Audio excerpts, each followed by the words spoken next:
Welcome to week 8. Yes, we are done. All we have left is our final exam. So hopefully you learned something about cryptology in this class and that you had some fun with it. So what did we cover? Well, we started with just the basics. What is cryptology? How's it going to work? We kind of went over the purpose of it, how it's to hide information, keep it secret. We learned about how it's used. We learned a lot of the terms. Algorithms, right? They're the ones that do all the work for us. We learned about the algorithms and how they work. Asymmetric and symmetric, what the difference is between those. We learned about the key lengths and how that, and we covered hashing. We'll get more into that in a second. So that was like what chapter 1 was. It was a basic overview of everything. Then we moved on, right? After we covered that, we went to chapter 2. Chapter 2, we covered a little bit more about the history of it. Cryptology's been around for over 4,000 years. It started with the Egyptians, the Greeks, the Romans, the Chinese. Everyone's been using cryptology, so this is nothing new. And it's been used during the war times, protecting our information. We learned all the different types of ciphers out there: Caesar cipher, Abash, polyalphabetic or Vernier ciphers. How it was used in the wars. We learned about the Enigma machine and how Germans thought it was unbreakable. But as we learned, just about every cryptology can be broken. What else did we cover? Let's see. The different components of it and how the keys work. Cryptology, substitution ciphers we looked at, ROT 13, and how we just move that around. And we really got into algorithms and how they're going to cover. Kirchhoff's 6 principles we covered about how unbreakable they should be. And then we got into the key length, right? The longer the key, the harder it is to break. And so that's what we're looking at.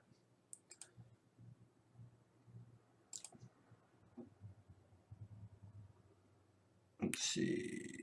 Where's my...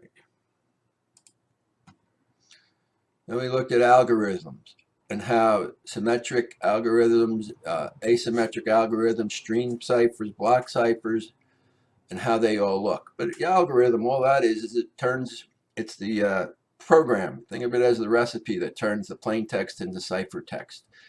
And that's really what it does for us. Symmetric inputs a piece of information along with the key to be scrambled, and then it allows us to figure out what's going on. Asymmetric uses the public key, so it's slightly different. We talked about block ciphers and how that takes information and cuts it up into small bits, whether it's a couple bytes, and then it takes that block of information, encrypts that, and puts it through. So it goes through the algorithm that way. So it's a little different than the streaming cipher, where streaming cipher just does 1 bit at a time. And let's see. So we looked at the different block ciphers. We had the one-time pad, which means it's the key is only used once. As we talked about, it was still used today, but during the war. And Hellman and Markle, and how they came up with the public key and how that uses in the asymmetric. It uses the public key that allows us to use that.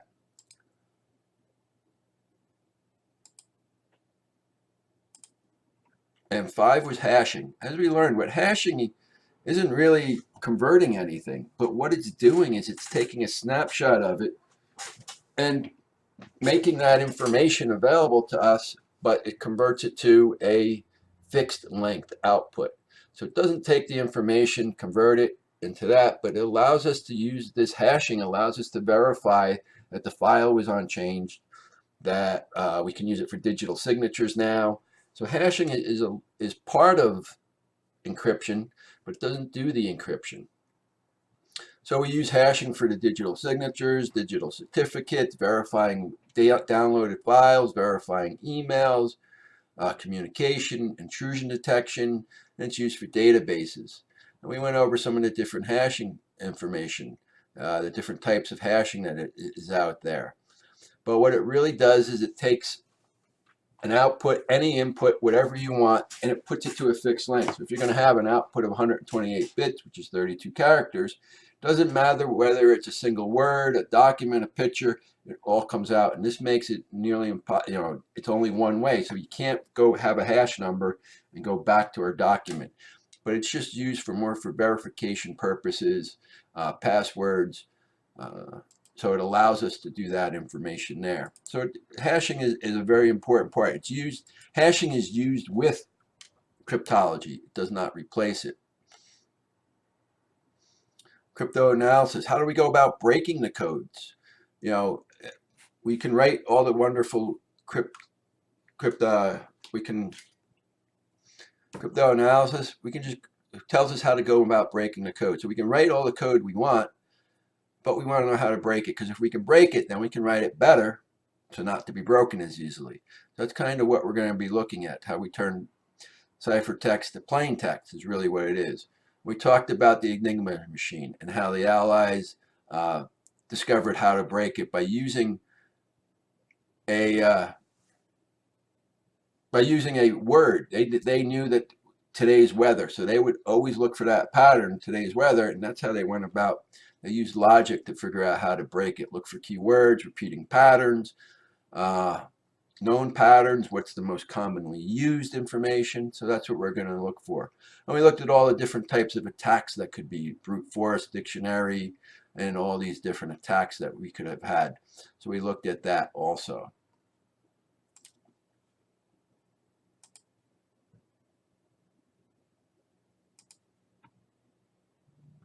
In Chapter 7, we looked at the public key, PKI, and how they work, and then the importance of it, how we use those for digital certifications and validation of software, and all the different parts of it. How clear text to ciphertext symmetric, it uses a specific key, where asymmetric uses the public key, and how hashing helps put all this together. So we looked at all that information.